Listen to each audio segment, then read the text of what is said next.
Hello, welcome to Airsoft Pro Tips Gun Talk. So, today we are going to be talking about the Classic Army M203. Now, this is the long type. I got it when I got the gun, so we talked about this in the last episode. Now, when I originally bought it, I wanted the short type. There were two types. I think there's actually three types now. There's this version, which is the long type. There is a short type where the barrel extends to about here, and I think there's an extra long type now where it's about that much extra on the end. None of it really makes a difference. It's more for the look than anything, but we will talk about that more in a second.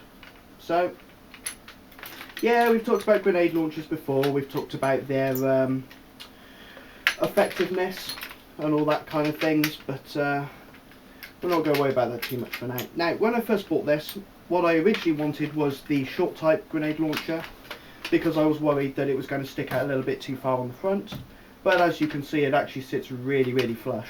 So I was a bit worried when they told me that they didn't have any of the short grenade launchers and they only had the long type, so I bought one anyway, and I thought, well, it doesn't matter if it sticks out a little bit forward. I would rather it didn't, but I'm going to have no choice if it comes to it. But actually it worked out really well. So, to be honest, there's not really lots of grenade launchers. Now, I've mentioned before, what it comes more down to is the grenade than the launcher itself, but never mind, we'll talk about this anyway. So, how does it work then, for those of you who don't know? What you have is a little pin right there. This section here, this is an extractor for the clips onto the back of the grenade when it goes in and helps it pull out. So what happens is pushes forwards, a little bit like a firing pin, except it doesn't whack forwards, it just pulls at the strength of the trigger. These are literally connected, there's no spring loaded, there's no hammer or anything in between. And what that does is it pushes down on that, which is spring release for the gas valves on the inside, which then releases all the gas and releases all the BBs out of all the little holes there. So fairly simple. Now, these particular ones, I believe, are 6 BBs per slot. There's quite a few slots around there. I haven't actually counted them recently. They're okay, but they were cheap. So, but we'll talk about grenades at another time. We are talking about the launcher. So, how's the launcher then? It's good. It's good. In terms of build quality, nothing's ever gone wrong with it, but then theoretically there's not a lot to go wrong with it, so it shouldn't ever go wrong. It's got a safety right there, and the trigger to fire the grenade. But otherwise, there's not really a lot to say. Now, the nice thing about this particular one is, as I just showed, the top comes off.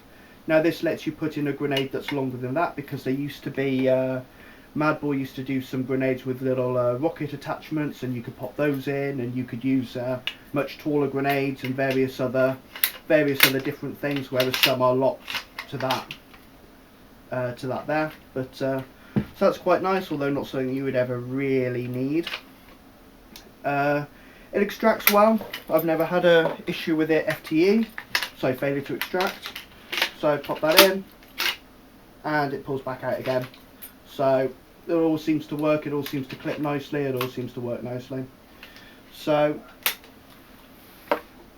that's all well and good, but like I say, it also has, quite nicely, on the extractor there, you've got a little button which you can push, and it unclips, so you can then pull it forward without it extracting manually, in case you wanted to take it out yourself for whatever reason, because it can get a bit, when you're in the middle of a battle, you pull it out and it drops on the floor, which it's fine if you're in the woods, but not so good if you're on hard concrete, sea-keeping, or indoors or anything like that. Not always the best.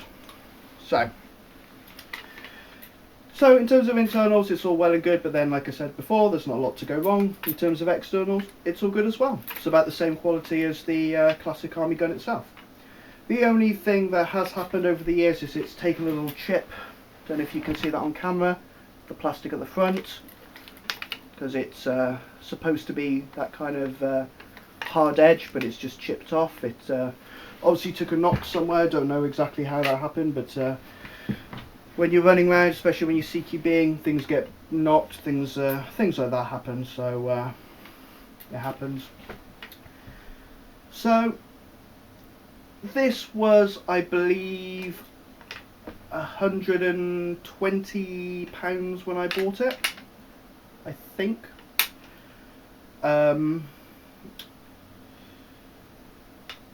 Is it any better than a cheaper one?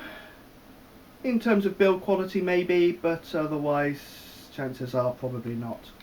It's not like a full AEG where you actually are paying for the internals and you're paying for the overall build quality and various other things, because these are very simple, and a cheap one is going to do the pretty much exact same job. It's just not going to feel as nice, it's not going to look as nice, and it's not going to be able to wear as long theoretically, but what can I say? So that is that one. Tune in next time and we'll be talking about something else.